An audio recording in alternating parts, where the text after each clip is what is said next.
Your mind is like the golden compass.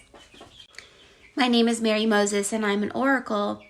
When we go through our dark night of the soul and we surrender and let go of our ego and we begin to feel with our heart and are led by spirit or a higher self, we begin to have dreams or even astral travels.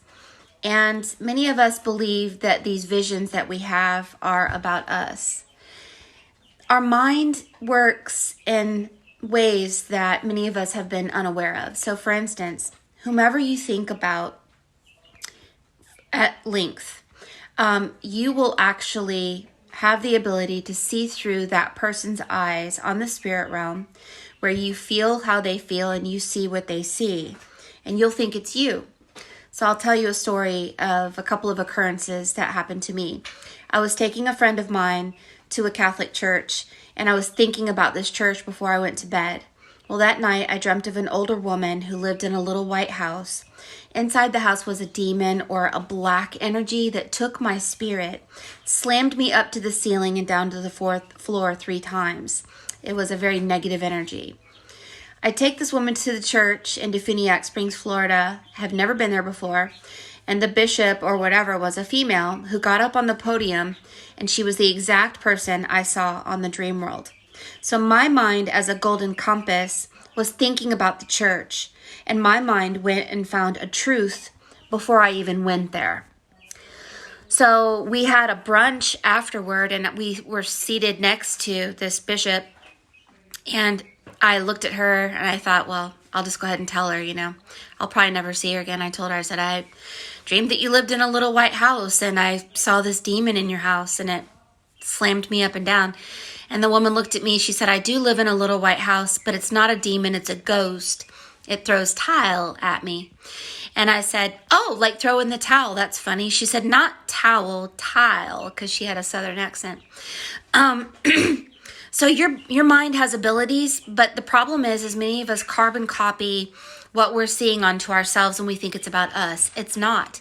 Dream of a cheating spouse? It's probably someone you've been thinking about. This is why the term seek first the kingdom of God is so important, because if you think on ascended masters, think on a better world, think on your future world full of prosperity in life, then your mind will go there and you will attract that energy on you.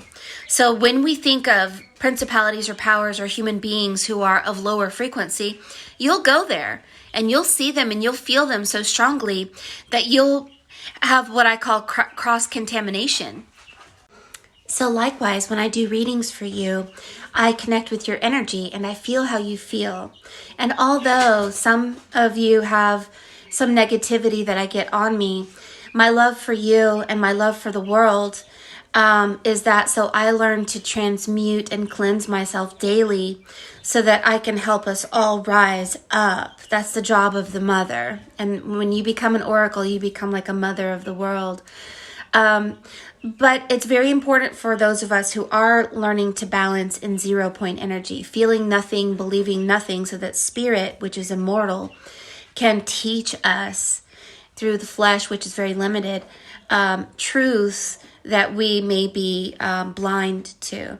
So seeking first the kingdom of God, whatever kingdom you think that is, if it's a magical fairyland, if it's a place of talking animals, if it's castles and glow in the dark clothing and everybody wears bells on their shoes and everyone loves everyone, and everyone is a magician or a master or something really fun, then think about those things. Think about ascended masters and you will adopt abundant energy. So be careful who you think about. Famous people, politicians, the world of the dead, they will always fight with each other. There will always be crimes and shame and ignorance and narcissism.